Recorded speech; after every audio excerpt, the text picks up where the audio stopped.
Hi little munchkins, this is Aparajita from evidyarthi.in। और यार आपका अप्पू की पाठशाला में भी बहुत बहुत स्वागत है। सो उम्मीद है यार सब बढ़िया हो, बिल्कुल ठीक हो, एकदम चंगे चंगे हो।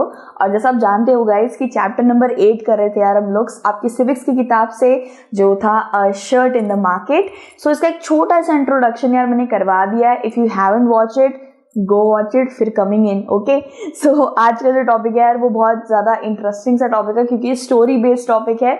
एक कॉटन फार्मर इन करनूल। तो भाई देखा जाए तो दोस्तों करनूल आंध्र प्रदेश में पड़ता है, और इधर की ही एक बहुत प्यारी सी कॉटन फार्मर की हम लोग स्टोरी पढ़ने वाले हैं। ठीक है, सो यार हमारी कॉटन फार्मर का भाई नाम है स्वप्ना। ठीक है, स्वप्ना एक स्मॉल कॉटन फार्मर है आंध्र प्रदेश में। ठीक है, और वो कॉटन उगाती है एक स्मॉल पीस ऑफ लैंड पर। उसने एक स्मॉल पीस ऑफ लैंड खरीद रखा है, वहां पे वो कॉटन उगाती है। ठीक है, so it takes several days to harvest a cotton. Guys, cotton जब हम लगाते हैं और फिर उसे फेंक देते हैं, हमें शायद कभी कभार उनकी वैल्यू पता नहीं चलती है कि कॉटन को हार्वेस्ट होने में। अब ये बात तो बिल्कुल सही है गाइस कि कॉटन जब डिसइंफेक्ट कर देता है, मतलब गंदगी को हटा देता है, तब उसको हमें फेंकना ही पड़ता है। बट एक कॉटन को हार्वेस्ट करने में, उसे उगाने में बहुत ज़्यादा मेहनत लगती है। सबसे पहले तो उसको सीड डाले जाते हैं, फिर उसको उगने का वक्त लगता है, उसके बाद वो ऐसे करके रहता है, कुछ इस तरीके से बंद रहता है, और वो ब्लूम धीरे धीरे करके होता है, और उसे ब्लूम होने में वक्त लगता है। जब भी आप कभी भी कॉटन के हार्वेस्ट में जाओगे ना, यानी कि कभी भी कॉटन के खेतों में अगर आप कभी भी चलो, तो उसमें देखना सारे के सारे कॉटन एक बार में ब्लूम नहीं करते हैं। कुछ कुछ कर चुके होते हैं और कुछ कुछ बाद में करते हैं। सो काफी सेवरल डेज लग जाते हैं गाइज इन फार्मर्स को एक पूरी तरीके से फुल्ली राइपन कॉटन को बेचने में, क्योंकि आधे से ज्यादा कॉटन ऐसे बंद होते होंगे और आधे से खुले हुए। सो सबके खुलने के बाद ही कॉटन बिक पाता है। ठीक है, और भाई यहाँ पे हम लोग देखते हैं कुछ इस तरीके से कॉटन की हार्वेस्टिंग होती है। वैसे देखा जाए तो ये बहुत बड़ी मशीन है, लेकिन मशीनरीज लोकल और स्मॉल फार्मर्स यूज नहीं करते हैं। वो लोग अपने हाथ से ही कॉटन को बाँचते हैं। ठीक है, आप कुछ इस तरीके से देख सकते हो गाइस, ये मशीन ऐसे यहाँ से कॉटन को लेती हुई चली जा रही है, और ऐसे कुछ इस तरीके से व्हील के अंदर वो कलेक्ट हो जा रहा है। तो ये तो मशीन का काम है। बाकी देखा जाए तो यार स्मॉल फार्मर है, उसके पास इतनी बड़ी मशीन खरीदने के पैसे भी नहीं होंगे। So guys, the cotton is collected instead of selling it at an Kurnool cotton market. तो गाइज, स्वप्ना ने क्या किया? स्वप्ना ने इस सारे के सारे कॉटन को करनूल मार्केट में नहीं बेचा, उसने उसे एक लोकल ट्रेडर को बेचा। अब देखते हैं यार ऐसा क्यों किया, उसने लोकल ट्रेडर को क्यों बेचा? वो इसलिए बेचा क्योंकि उसी लोकल ट्रेडर से स्वप्ना ने पहले से एक लोन ले रखा था, शायद कुछ 2,500 का लोन ले रखा था, और उस लोकल ट्रेडर से लोन लिया था, इस वजह से उसी को सारा का सारा कॉटन बेचना पड़ा। क्योंकि लोकल ट्रेडर ने पहले ही बोल दिया था कि सारा का सारा कॉटन तुम मुझे बेचोगी तभी तुमको लोन मिलेगा, तो उसको उनको ही बेचना पड़ा। इसके बाद and her husband take the harvest to the local trader. कुछ इस तरीके से देखिए भाई, पूरा कॉटन कॉटन कॉटन कॉटन हो रखा है। अभी कितना थोड़ा गंदा सा लग रहा होगा आपको कॉटन, क्योंकि इसमें अभी भी काफी गंदगी होती है, और जब कॉटन उग रहा होता है तो हवा के अंदर भी पॉल्यूटेंट रहते हैं, गंदगी रहती है, जो एक सफेद चीज को बहुत गंदा बना देती है। इसलिए इसको साफ सफाइया होने में दूसरे स्टेज में होता है ये सब चीजें। सो शी बोरो 2500, उसने 2,500 के करीब उस लोकल ट्रेडर से लोन लिया था। लोन किस लिए लिया था दोस्तों? फर्टिलाइजर खरीदने के लिए, पेस्टिसाइड्स खरीदने के लिए।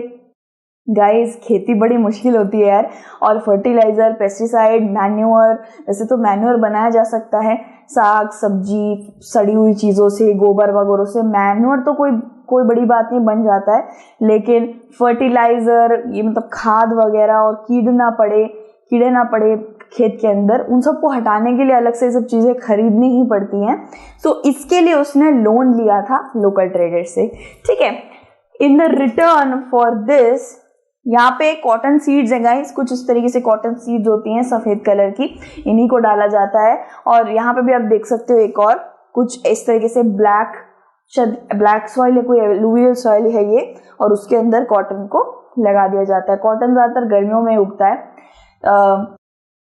फिर यहाँ पे देखिए गाइस, मतलब फर्टिलाइजर, एक तो ये फर्टिलाइजर डालना पड़ेगा, उसके बाद इससे अच्छी फसल हो, उसके बाद इसके अंदर अच्छी तरीके से पेस्टिसाइड्स डालने पड़ेंगे। ये क्या होता है गाइस? ये आपका खेतों में कीड़े लगने से बचाता है। ठीक है, देखिए यहाँ पे लिखा हुआ है used for killing insects to protect the plants. तो इसके लिए उसने 2500 रुपए लिए थे। और Swapna agree to another condition that she has to sell all her cotton to him. तो भाई इसके बाद पे भाई वो मंजूरी खा गए कि चलो ठीक है मैं सारा तुमको ही बेच दूंगी। At the end she received only 3000 rupees. ठीक है गाइस, देखा जाए तो उसके मतलब मानने पर, उसके ओपिनियन पर कॉटन 1800 रुपए का बिक रहा था, लेकिन उसने सिर्फ 1500 रुपए का 1 क्विंटल कॉटन लिया उस लोकल ट्रेडर ने। गाइस एक बार मैं आपको समझा देती हूँ, ये है 1500, ठीक है, और 1800। ठीक है, सो गाइस उसका मानना था कि 1800 रुपए का बिक रहा है 1 क्विंटल। ठीक है, 1 क्विंटल 1800 रुपए का बिक रहा है, लेकिन उसने उसको 1500 रुपए का दिया, मतलब 300 रुपए कम मुनाफा करके दिया। और उसके पास 2 क्विंटल थे, तो मतलब उसको 3000 रुपए मिले। ठीक है, सो यहाँ पे ये लिखा है कन्वर्सेशन बिटवीन स्वप्ना और ट्रेडर। चलो अब ये स्वप्ना और ट्रेडर के बीच में जो कन्वर्सेशन हुई है उसको देखते हैं। सो स्वप्ना ने क्या बोला, 3000 ओनली। अच्छा यार, अगर आप चाहते हो कि मैं उसी एक्सेंट में, मतलब आंध्रन एक्शन में बात करूँ, तो हमको पता नहीं यार, मैं थोड़ा मजे मतलब खुद से ट्राई कर सकती हूँ। बट यार जो आंध्रा प्रदेश के मेरे प्यारे प्यारे बच्चे हो यार, प्लीज़ मुझे माफ़ कर देना, क्योंकि मैंने सच में, मुझे आंध्र प्रदेश वो आंध्रा में I don't know guys, Telugu बोलते हो आप, मुझे नहीं पता, सीरियसली नहीं पता, तेलुगु ही बोलते हो शायद, तेलुगु, क्योंकि मैंने शायद कहीं पढ़ा था तेलुगु, आंध्र प्रदेश में तेलुगु लैंग्वेज बोलते हैं। So trader, cotton is selling cheap. तो ट्रेडर यही बोल रहा है, अम्मा कॉटन सस्ता बिक रहा है। So there is a lot of cotton in the market. तो वो ये बोल रहा है, अम्मा कॉटन मार्केट में काफी कम है। ठीक है, नहीं ज्यादा है, मार्केट में बहुत सारा कॉटन है, और इसलिए तुम्हारा कॉटन मैंने तुम्हें कम दाम में दिया है, मतलब पैसे कम दिए, इतना ज्यादा कॉटन की भरमारा रखी है। स्वप्ना, मैंने इतने दिनों तक मेहनत करी, आई हैव टॉयल्ड हार्ड, मैंने हार्वेस्ट करा, कितने कितने महीनों तक मैंने इतनी मेहनत करी धूप में, और ये कॉटन उगाया है। तो आप देख ही सकते हो कितना फाइन, कितना सुंदर कॉटन मैंने उगाया है। इसके बदले मुझे थोड़ा बेटर प्राइस मिलना चाहिए। बात तो वो सही कह रही है, क्योंकि एक इंसान जो उगाता है उसी को पता है कि उसने कितनी मेहनत करी है। सो भैया अन्ना क्या कहते हैं, वो ये कहते हैं कि अम्मा I am giving you a good price. ठीक है, other traders are not even paying this.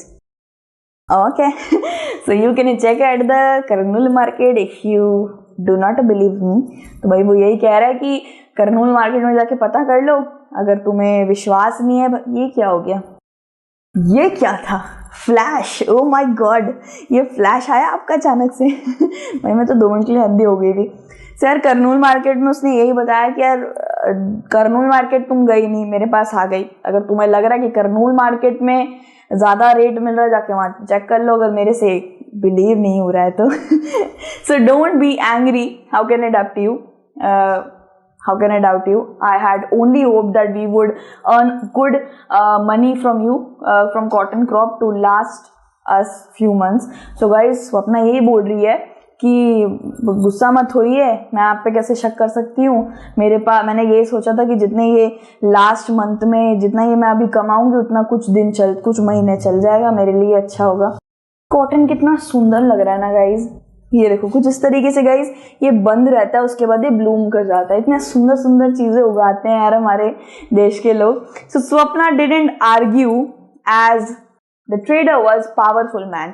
Swapna ने आर्ग्यू नहीं किया गाइज, उसने जो भी पैसा दिया उसने ले लिया ट्रेडर से, और ट्रेडर पावरफुल मैन था विलेज का। ठीक है, और farmers have to depend on him for the loan, not only for the cultivation but also to meet other needs. Guys ऐसे ही होता है, जो बड़े बड़े ट्रेडर्स होते हैं ना गांव के अंदर, और जो बड़े बड़े बिजनेसमैन वगैरह जो भी होते हैं, वो लोग उनके नीचे जो फार्मर काम कर रहे होते हैं, ये जो भी छोटे छोटे फार्मर गांव के अंदर होते हैं, उनकी काफी नीड्स होती हैं।